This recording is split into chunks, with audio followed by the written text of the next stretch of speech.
মন ভালো নেই, মন ভালো নেই, মন ভালো নেই, মন ভালো নেই। কেউ তা বোঝে না, সকলই গোপন, মুখে ছায়া নেই। চোখ খোলা তবু চোখ বুজে আছি, কেউ তা দেখেনি। প্রতিদিন কাটে, দিন কেটে যায়, আশায় আশায় আশায় আশায় আশায় আশায়।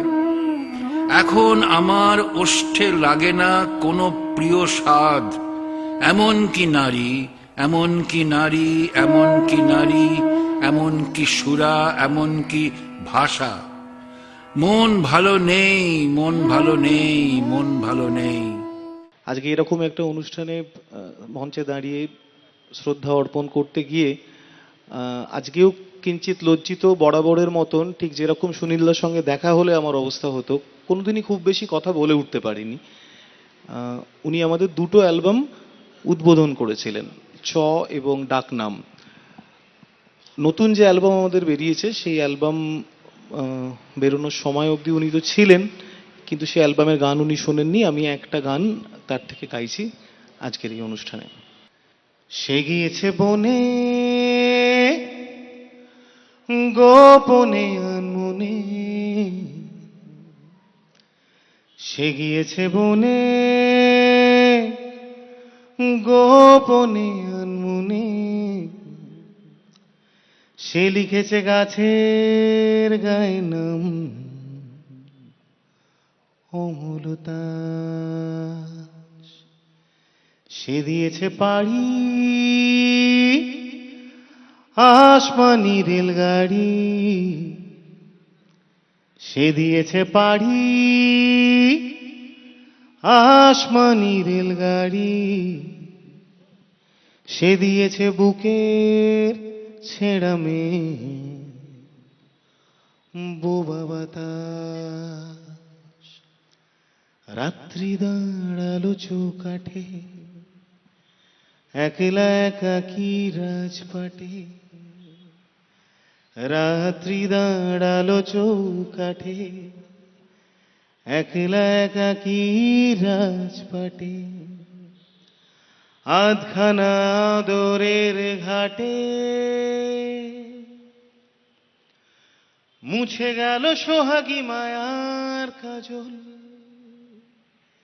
ভেসে গেল ভাগীরথের ফসল। মুছে গেল সোহাগী মায়ার কাজল, ভেসে গেল ভাগীরথের ফসল। খসে গেল তারারা অফুরান মুঠোর ধান। সে পেয়েছে ডানা বিদেশি ঠিকানা, সে পেয়েছে ডানা বিদেশি ঠিকানা, সে পেয়েছে ভীষণ নুডাল অলসবায়। সে গেল ফেরিঘাটে সূর্যি নামে পাটে, সে গেল ফেরিঘাটে সূর্যি নামে পাটে। জল ছুঁয়ে বিকেল অপলক কলস যায়। রাত্রি দাঁড়ালো চৌকাঠে, একলা একাকী রাজপাটে। রাত্রি দাঁড়ালো চৌকাঠে, একলা একাকী রাজপাটে। আধখানা আদরের ঘাটে।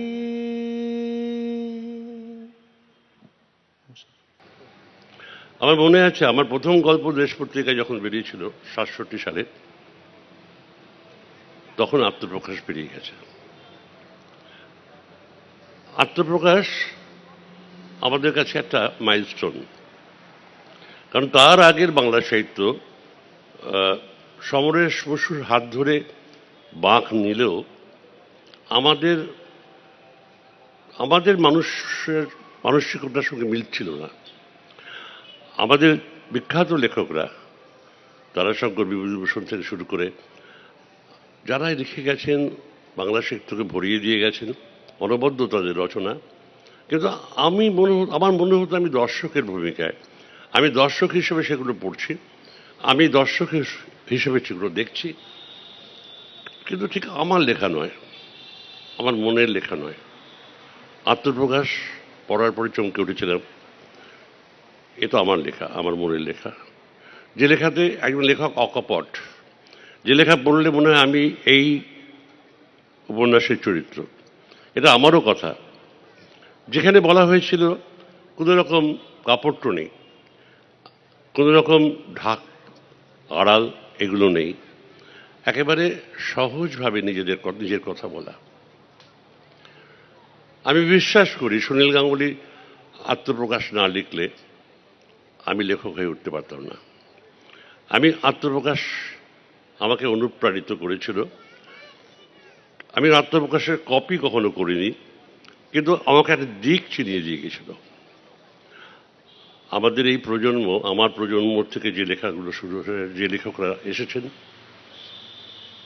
আজকে সুনীলদা চলে যাওয়ার পর আমরা অত্যন্ত দুঃখিত। আমি ব্যক্তিগত কারণেই যে আমার পুরোধাকে আমি হারালাম। আমার সঙ্গে ওর নিয়মিত যোগাযোগ হতো, টেলিফোনে দেখা হতো না। বলতেন এসো না, বলতাম যাব, যাওয়া হয়ে ওঠেনি। আমি যখন লেখার টেবিলে বসি তখন বুঝি সুনীলদা মারা যাননি, সুনীলদা আছেন, আমাদের সঙ্গে আছেন। মাঝে মাঝে ইচ্ছে করে দুটো চারটে নিয়ম কানুন ভেঙে ফেলি, পায়ের তলায় আছড়ে ফেলি মাথার মুকুট। যাদের পায়ের তলায় আছি তাদের মাথায় চড়ে বসি। কাঁচের চুড়ি ভাঙার মতোই ইচ্ছে করে অবহেলায় ধর্মতলায় দিন দুপুরে পথের মধ্যে হিসি করি। ইচ্ছে করে দুপুর রোদে ব্ল্যাক আউটের হুকুম দেবার। ইচ্ছে করে বিবৃতি দিই ভাঁওতা মেরে জনসেবার। ইচ্ছে করে ভাঁওতাবাজ নেতার মুখে চুনকালি দিই। ইচ্ছে করে অফিস যাবার নাম করে যাই বেলুড় মঠে। ইচ্ছে করে ধর্মাধর্ম নিলাম করি মুরগি হাটায়। বেলুন কিনি, বেলুন ফাটাই, কাচের চুড়ি দেখলে ভাঙি। ইচ্ছে করে লন্ড ভন্ড করি এবার পৃথিবীটাকে। মনুমেন্টের পায়ের কাছে দাঁড়িয়ে বলি আমার কিচ্ছু ভাল লাগে না।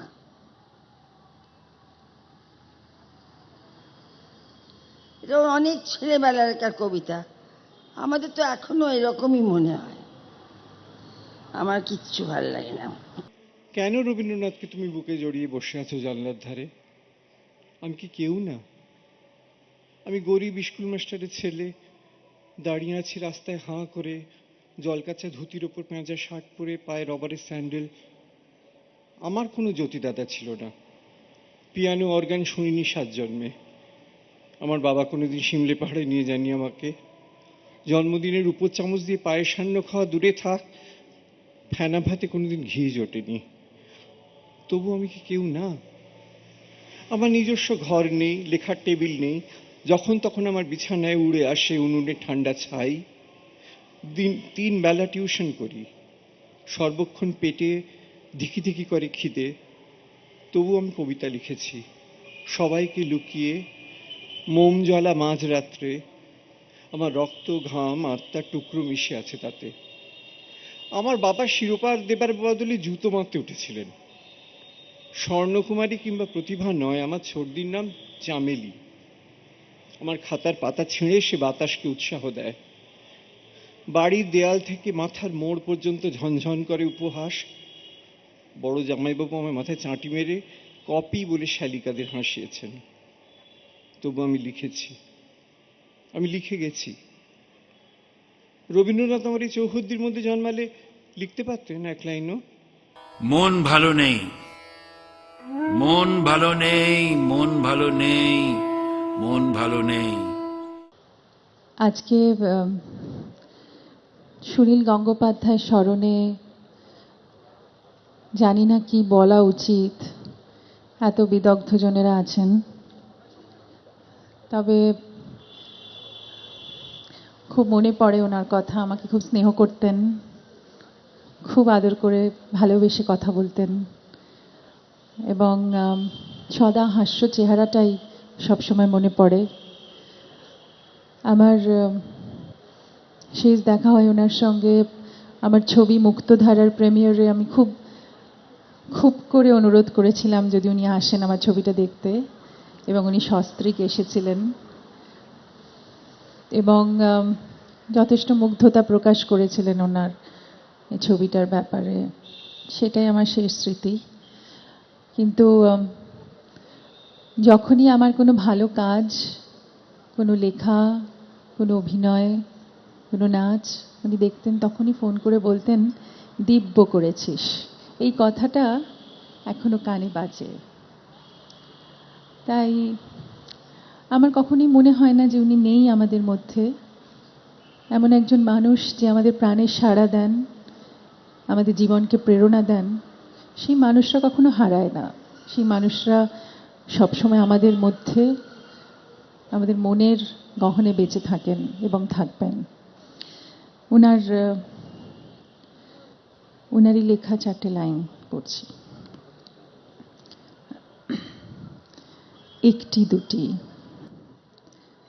একটি দুটি পাখি ক্রমেই হারিয়ে যাচ্ছে মেঘে, মেঘে কিংবা অপ্রেমের ঝোড়ো হাওয়ার বেগে। একটি দুটি গাছের মধ্যে চলছে সন্ত্রাস, তৃণভূমিতে পড়ে রয়েছে বনস্পতির লাশ।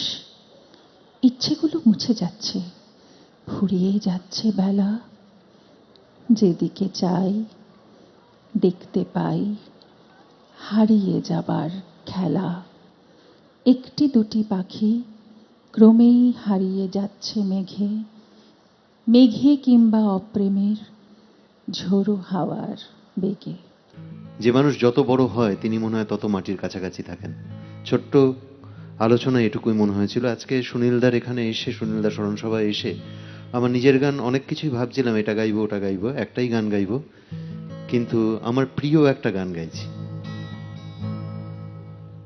আমার ভিতর বাহিরে অন্তরে অন্তরে আছো তুমি, হৃদয় জুড়ে আমার ভিতর বাহিরে অন্তরে অন্তরে আছো তুমি, হৃদয় জুড়ে।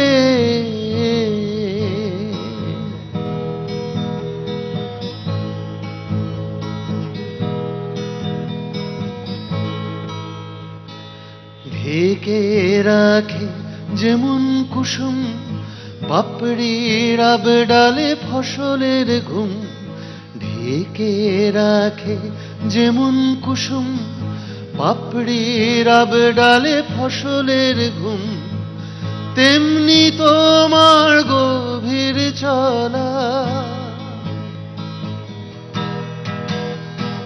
তেমনি তোমার গভীর চলা, মরমের মূল পথ ধরে আমার ভিতর বাহিরে অন্তরে অন্তরে আছো তুমি, হৃদয় জুড়ে।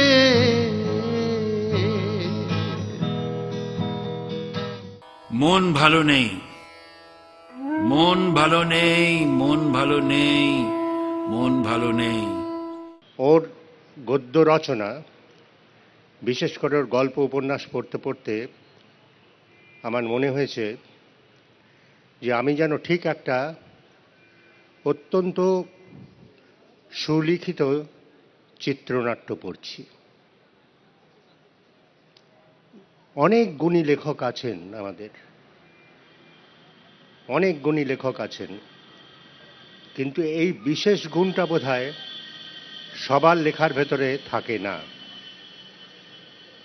যার লেখা পড়তে পড়তে আমরা অনবরত একটার পর একটা ছবি, আমাদের চলচ্চিত্রের ভাষায় যাকে বলে প্লাস্টিক ইমেজ, সেটা পরপর পরপর আপনা আপনি আমাদের চোখের সামনে এসে যায়। এই গুণটা বিভূতিভূষণের লেখার ভেতরে পাওয়া যায়। অন্য অনেক লেখকের ভেতরে কখনো কখনো চকিতে টুকরো টুকরো ভাবে পাওয়া যায়, কিন্তু ধারাবাহিকভাবে এই রকমভাবে প্লাস্টিক ইমেজের সৃষ্টি, অর্থাৎ তিনি বলে যাচ্ছেন তার নিজের কথা, আমার সামনে আপনা আপনি তার ছবিগুলো স্পষ্ট হয়ে ফুটে উঠছে। এই কারণে সুনীল গঙ্গোপাধ্যায় আমার কাছে বিশেষভাবে স্মরণীয়। আজি বিজন ঘরে নিশীথ রাতে আসবে যদি শূন্য হাতে, আমি তাইতে কি ভয় মানি, জানি জানি বন্ধু জানি, তোমার আছে তো হাতখানি, আজি বিজন ঘরে নিশীথ রাতে আসবে যদি শূন্য হাতে, আমি তাইতে কি ভয় মানি, জানি জানি বন্ধু জানি, তোমার আছে তো হাতখানি, আজি বিজন ঘরে।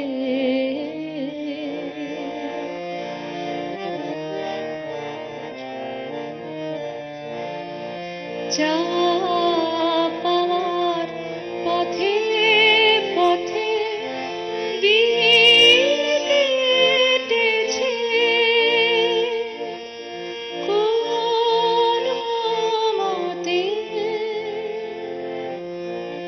চাওয়া পাওয়ার পথে পথে দিন কেটেছে,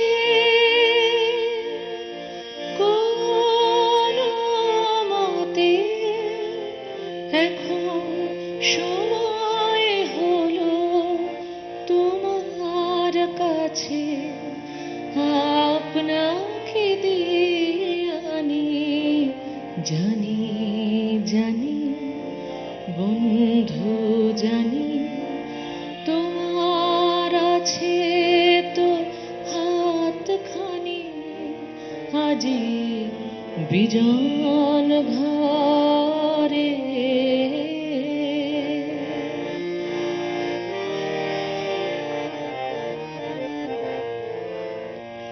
আধার থাকুক দিকে দিকে, আকাশ অন্ধকারা, তোমার পরশ থাকুক আমার হৃদয়ে ভরা, আধার থাকুক দিকে দিকে, আকাশ অন্ধকারা, তোমার পরশ থাকুক আমার হৃদয়ে ভরা,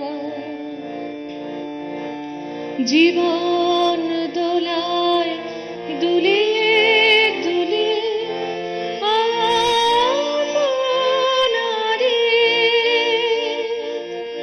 ছিলেম ভুলে, এখন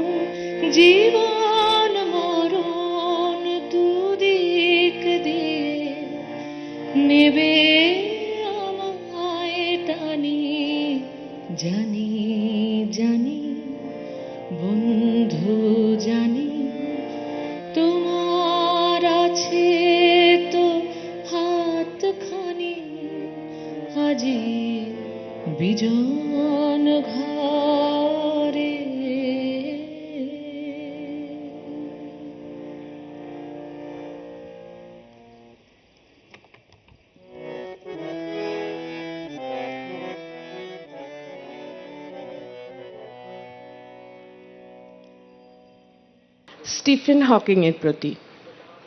যখন তার বয়স 21, প্রখ্যাত কয়েকজন ডাক্তার শখের গাম্ভীর্যে বলেছিলেন, স্টিফেন, তুমি আর বড় জোর 2.5 বছর বাঁচবে, আমাদের আর কিচ্ছু যে করার নেই।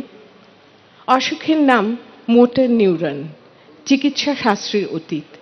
একটার পর একটা অঙ্গ পঙ্গু করে দিয়ে হৃৎপিণ্ডের গলা টিপে মারে। তবু সেই 21 বছরের যুবকটির মস্তিষ্ক সেই অসুখকে চ্যালেঞ্জ জানিয়েছিল, তুমি আমার শরীরকে হারাতে পারলেও আমাকে জয় করতে পারবে না। দেখো, আমি বাঁচব, বাঁচার সমস্ত সম্ভোগ নিয়ে বাঁচব। একদিকে নষ্ট হতে লাগলো শরীর, অন্যদিকে তীক্ষ্ণতর হতে লাগলো মেধা। আজ স্টিফেন হকিংয়ের বয়স 50 বছর, এই শতাব্দীর দ্বিতীয় আইনস্টাইন। অপ্রতিদ্বন্দ্বী পদার্থবিদ, মহাবিশ্বতত্ত্বকে ধরেছেন গণিতে। চলৎ শক্তি নেই, তবু তিনি জানেন এই পৃথিবীর সৃষ্টি রহস্য এবং ধ্বংস নিয়তি। যাকে বাঁধা যায় না, সেই সময়কেও বেঁধেছেন ইতিহাসে। কথা বলতে পারেন না, আবিষ্কার করেছেন নীরব প্রেমের ভাষা। তার পাশে এসে দাঁড়িয়েছে নারী, তিনি দিয়েছেন অনুভবের মাধুর্য। 3টি সন্তানের অলৌকিক পিতা হতে গিয়ে প্রত্যেকবার বলেছেন, অসুখ, তোমাকে ধন্যবাদ, তুমি আমার জেদ সীমাহীন করেছ। কবিদের পক্ষ থেকে এই বিজ্ঞানীকে জানাই সহমর্মিতা। এই একজন স্রষ্টা, যিনি মৃত্যুর মুখে চুনকালি দিয়ে নিজেই নিজেকে সৃষ্টি করে চলেছেন অনবরত। নমস্কার।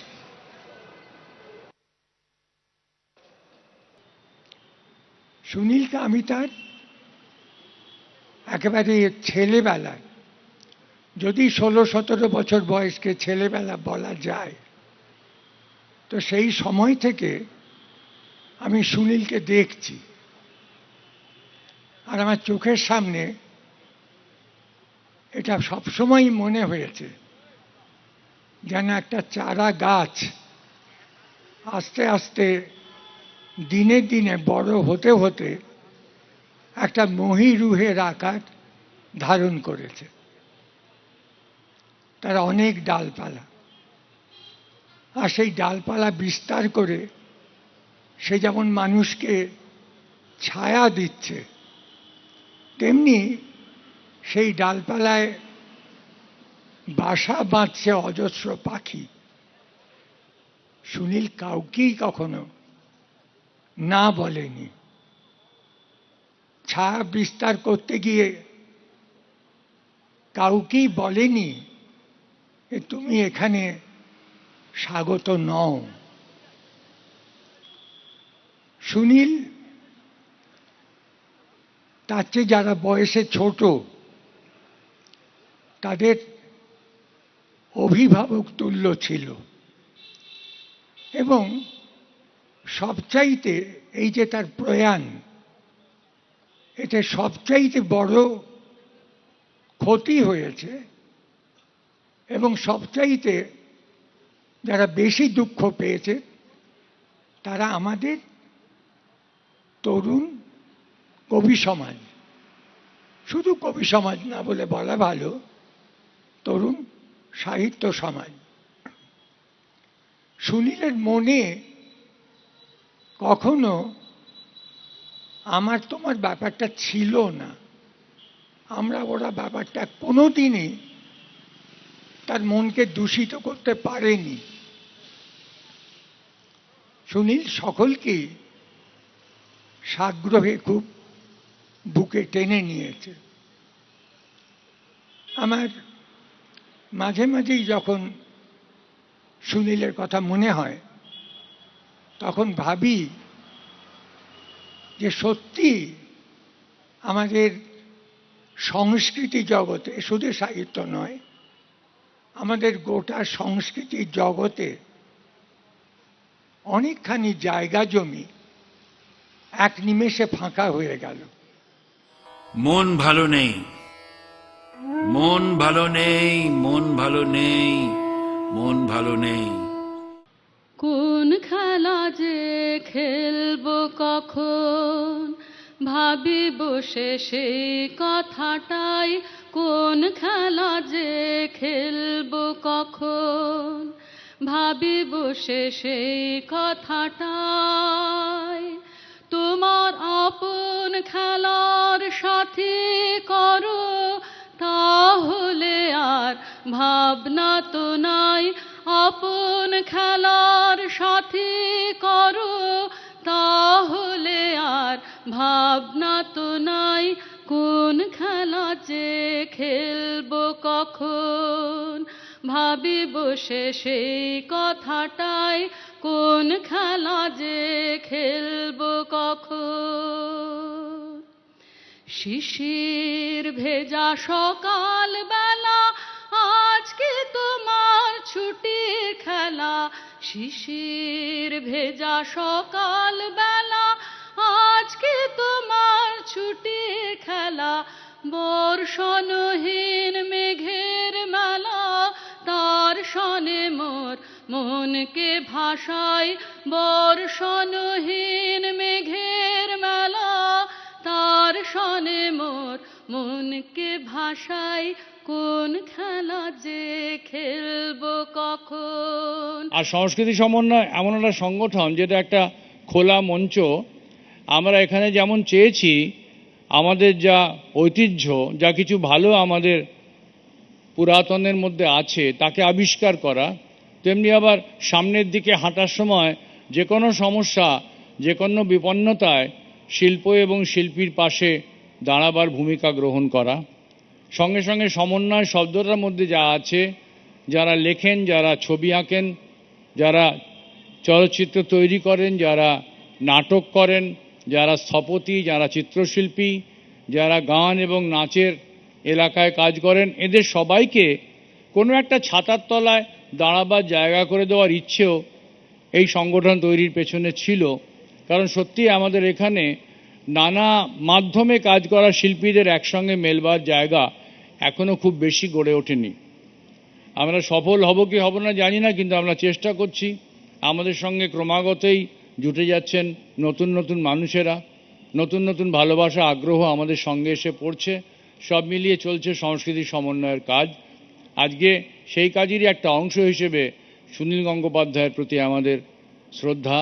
শুধু সেই দিনের জন্য পাতলা কাঁচের গেলাসে জল। এক একদিন মনে হয়, বাহ, জল কি সুন্দর। যেমন আকাশের এক পাশ থেকে অন্য পাশে হেঁটে যাচ্ছেন রূপবান সূর্য। রোজ মনে পড়ে না, এক এক দিন মনে পড়ে। এক একদিন মনে পড়ে ছেলেবেলায় সেই কি তুমুল ঝড় উঠেছিল।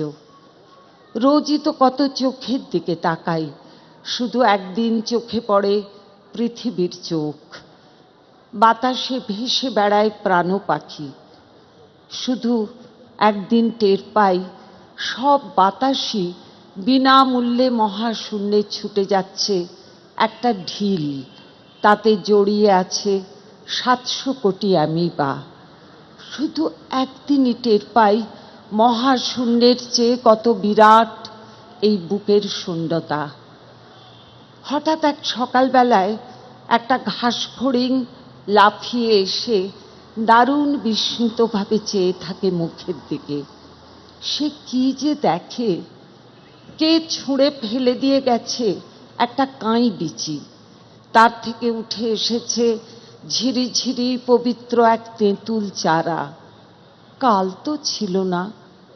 বিশ্বাস করো বা না করো, খবরের কাগজে ছাপা হয় না এমন এক বিশাল দুনিয়া ছড়িয়ে পড়ে আছে বাইরে। তার মধ্যে দিয়ে হাঁটতে হাঁটতে হারিয়ে গিয়ে যেদিন দেখতে পাই জল ঝিনুকের লাবণ্যের মতো একটি দিন, সেদিন মনে হয় শুধু সেই দিনের জন্য বড় সার্থকভাবে বেঁচে আছি। সুনীলদার এই কবিতা এইটুকু শুনিয়ে মনে হলো আমার এই কবিতা জন্ম সার্থক। নমস্কার। কয়েকদিন আগে যখন ওর একটা সংবাদ শুনে আমি এসেছিলাম এখানে আসার পর আমি সরাসরি সুনীল দ্বারা সবসময় দেখতাম বুদ্ধদেব বসু এবং অন্যান্য বড় কবিদের কাঁধ দিয়েছেন। তা আমি ভেবেছিলাম যে বাংলাদেশের হয়ে আমি সবার হয়ে বাংলাদেশের কাঁধ দেব, সেই জন্য এসেছিলাম। এখন দেখছি যে সেই দৃশ্যটা আমার না দেখলেই বোধহয় ভালো হতো। ওখানে অনেককেই দেখেছিলাম।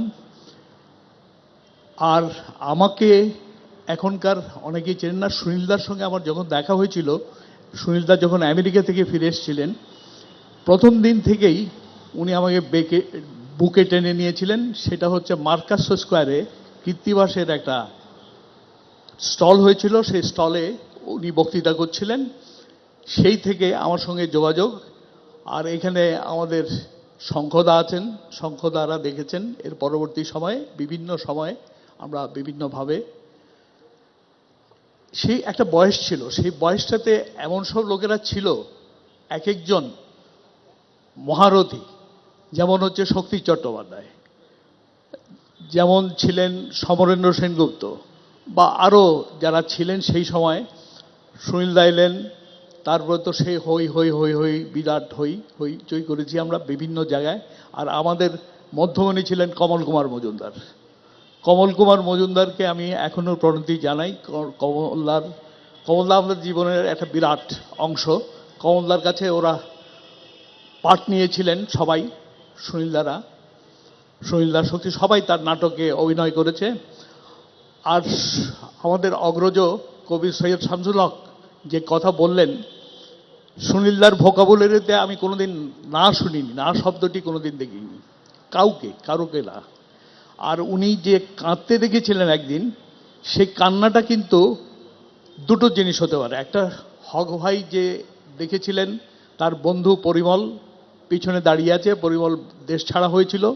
সুনীলদা কিন্তু দেশ ছেড়ে আসেননি। সুনীলদার দেশের আগেই তার বাবার স্কুল মাস্টার, দরিদ্র স্কুল মাস্টারের হাত ধরে এসেছিলেন দেশভাগ হওয়ার আগেই। কিন্তু যুদ্ধের সময় কিছুদিনের জন্যে তারা 1 বছর কাটিয়েছিলেন। উনি 1 বছর কাটিয়ে তা আবার ফিরে এসেছিলেন। ফিরে এসে তারপরে হচ্ছে তার লেখালেখি, এটা অনেক কিছু। দরিদ্র পিতার সন্তান, স্কুল মাস্টার, কোনো সময় দারিদ্র্যকে লুকোতেন না, সবসময় বলতেন।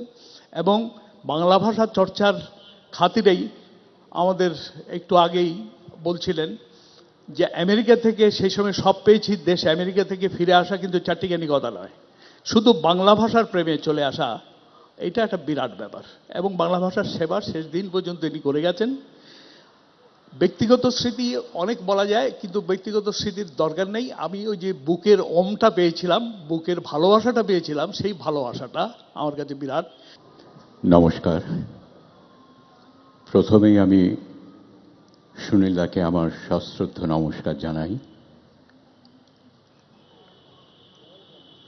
পেশাদারি কারণে আমি সুনীলদার বইয়ের প্রকাশনার সঙ্গে যুক্ত আছি এবং সুনীলদার অনেক বই আমাদের এই আনন্দ পরিবার থেকে প্রকাশিত হয়েছে। সুনীলদার সঙ্গে আমাদের সম্পর্ক ঠিক লেখক বা প্রকাশকের সঙ্গে যে সম্পর্ক, সেই সম্পর্ক ছিল না। সুনীলদার সঙ্গে সম্পর্ক ছিল অগ্রজ ও অনুজের। সুনীলদা আমাদের পরিবারের একজন তো ছিলেনই, বইয়ের প্রকাশনা ছাড়াও সুনীলদার কাছে আমরা মাঝে মাঝেই নানা কারণে যেতাম এবং অনুরোধ করতাম নানা বিষয়ের উপর লিখে দেওয়ার জন্যে। আপনারা হয়তো অনেকেই জানেন যে সুনীলদা কোনো অর্থী বা প্রার্থীকে কখনোই ফেরাতেন না, বা সুনীলদার অভিধানে না শব্দটি প্রায় ছিলই না। আমি অনেক বইয়ের ভূমিকা লেখার জন্য সুনীলদাকে অনুরোধ করেছি, সুনীলদা কখনো না বলেননি। এবং উনি বলতেন, শেষ পর্যন্ত তোমরা আমাকে ভূমিকা লিখিয়ে বলে করে ছাড়লে। আরেকটি বিষয় বলি, সুনীলদা একজন ব্যতিক্রমী লেখক ছিলেন। সুনীলদা তার পাণ্ডুলিপি প্রকাশকের হাতে তুলে দিয়ে কখনো আর ফিরে তাকাতেন না। সুনীলদা প্রকাশক সংস্থার উপর তার অগাধ আস্থা ছিল তিনি কখনো জানতে চাইতেন না তার বই কবে বেরোবে, সেই বই কেমন দেখতে হবে, বইয়ের দামই বা কী হবে, সেই সম্পর্কে তার কোনো কৌতূহল ছিল না। শুধু একবারই একটি ব্যতিক্রম ঘটেছিল। 2008 সালে সম্ভবত পুজো সংখ্যায় তার মনের মানুষ প্রকাশিত হওয়ার পরে যখন বই প্রকাশ করার জন্য আমরা উদ্যোগ নিচ্ছি, তখন শুধু একবার বলেছিলেন যে দেখো, এই বইটি ইংরেজিতেও অনুবাদ হয়ে হয়তো শিগগিরই বেরোবে, কিন্তু আমি চাই, আমার ইচ্ছা যে বাংলা বইটি যদি আগে প্রকাশ করতে পারো। আমরা সেই সুনীল দাস যে আমাদের জানিয়েছিলেন সেটি আমরা রক্ষা করতে পেরেছিলাম। আমরা 2008 সালে ডিসেম্বর মাসেই মনের মানুষ প্রকাশ করেছিলাম। আরেকটি জিনিসও, সুনীলদা বই প্রকাশ হয়ে যাওয়ার পরেও কখনো জানতে চাইতেন না যে বইয়ের বিক্রি কেমন হচ্ছে, বই কোথায় পাওয়া যাচ্ছে, বই সংক্রান্ত তিনি আর কোনো প্রশ্ন করতেন না। কখনো কখনো কোনো পাঠক হয়তো তাকে অনুযোগ করতেন যে তার বই হয়তো পাওয়া যাচ্ছে না কোথাও, তখন হয়তো কখনো টেলিফোনে বলতেন যে দেখো তো আমার এই বইটা ছাপা আছে কিনা, যদি না থাকে তাহলেও বলে দিও, আর যদি থাকে কোথায় পাওয়া যাবে একটু বলে দিও। এই হচ্ছেন সুনীলদা। আজকে এই সভার প্রথমে নীরেনদা একটি কথা বলেছিলেন যে সুনীলদা ছিলেন তরুণ কবি ও লেখকদের অভিভাবক। সত্যিই তাই। সুনীলদা সবসময় মনে করতেন যে তরুণ কবি বা লেখক তাদেরকে তুলে ধরে আনতে। যখনই তাদের মধ্যে কিছু সামান্যতম প্রতিভার বিচ্ছুরণ দেখেছেন, সুনীলদা সবসময় চেষ্টা করেছেন তাদেরকে তুলে ধরার জন্যে। অনেক সময় আমাদের ছোট ছোট চিরকুট পাঠিয়েছেন, বা কখনো টেলিফোনে হয়তো বলেছেন এই ছেলেটি খুব ভালো লিখছে, তোমাদের কাছে একটা পাণ্ডুলিপি দেবে, তোমরা একটু দেখো। আরও বিশেষভাবে সুনীলদার নজর ছিল যারা কলকাতা থেকে বহু দূরে, হয়তো কোনো জেলার প্রত্যন্ত গ্রামে রয়েছে, যারা লেখা এত অসুবিধার মধ্যেও চালিয়ে যাচ্ছে, তাদের কি করে উনি সাহায্য করবেন। এই কয়েক মাস আগেই আমাকে একটি ছোট্ট চিঠি সুনীলদা লিখেছিলেন, তার একটু অংশবিশেষ আমি আপনাদের পড়ে শোনাচ্ছি। এর কবিতা আমি বেশ কয়েক বছর ধরে পড়ছি। বিভিন্ন লিটল ম্যাগাজিনে তার কবিতা ছাপা হয়। আমি লক্ষ্য করেছি তার কবিতা এক জায়গায় থেমে থাকেনি, বেশ আয়ত্ত করে নিয়েছেন আধুনিকতার ভাষা। এবং কোনো কৃত্রিম বিষয় নয়, সে লেখে তার জীবন ও পারিপার্শ্বের কথা। মফস্বল নিবাসী এই রকম কবিদের কলকাতার সাহিত্য এবং প্রকাশনা জগতের সঙ্গে যুক্ত হওয়া দুষ্কর, তা আমি বুঝি। অথচ পরিচিত কিছু কিছু কবিদের তুলনায় তার কবিতায় রয়েছে প্রতিভার স্ফুলিঙ্গ। আমি তাকে শুভেচ্ছা জানাই। সুনীলদা চলে গেলেও রয়ে গেলেন আমাদের অন্তরে, স্মৃতিতে, মননে, পাঠে। না থেকেও আমাদের মধ্যে রইল তার চিরকালীন শ্রদ্ধার আসন। ধন্যবাদ। মন ভালো নেই, মন ভালো নেই, মন ভালো নেই, মন ভালো নেই।